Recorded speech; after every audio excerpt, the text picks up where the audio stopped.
food and shelter for all of them actually. And we thought it was a big story. No one actually never told their story in a documentary ever before. Oh, I wow. checked the internet. No one never had did a documentary on the Bucket Boys, so we figured that could be our first big story. And it's been doing very, very, very well. Now, how did you all get to Kickstarter? A good friend. A good friend. A good friend actually told us about it. We did a little research on it, and then more and more we started doing more research, and then we started. And then everything, the press and everything started coming with it. And so the campaign was what you needed. I know tomorrow's your day, but tell me what the campaign specifically.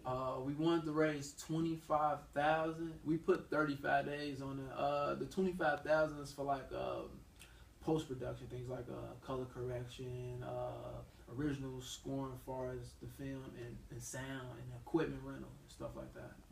So. And how close are you? We currently at 6,000, going to 7,000. Okay. 19,000 short. Ah, okay. And why do you think this is a strong project for people to, to get on the campaign?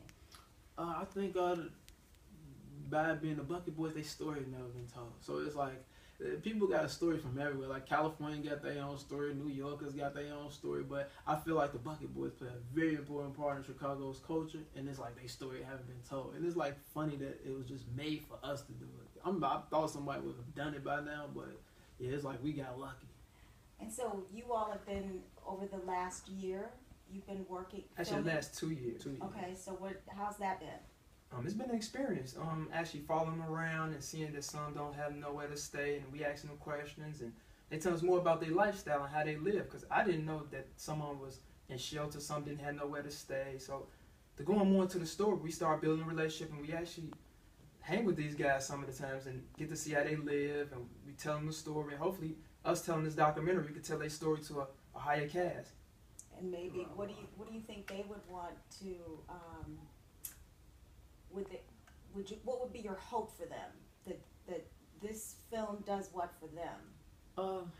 Give them some belief, to be honest. Yeah, I was about to say, make them think it's more to life than just the bucket. Even though they make a good amount of money, but it's more to life than just that. I mean, that's something that you learn, you craft, and then you move on from it. You can't do that forever, So hopefully they can, like, I see myself on a big screen. Maybe I could be an actor. Maybe I can be like more than just a bucket boy. Because I mean, when we shoot on the camera, like, oh, I never. You can look at their eyes. You can look in their eyes and tell they never seen themselves in a different light. So, mostly, I mean, hopefully that's what we do for them and give them a different outlook on life. And now that you've been sort of following them for the last couple years, what do they look at you all as? You know what I mean? Like, they look at us definitely as role models. I talked to one of them actually this morning, and he said he's seen himself in the Chicago Tribune, and he was completely excited. And the first time we actually ran on WTTW, his mother, one of the guys' mother called, and she's like, "I seen you," and it really changed the way he looking at life.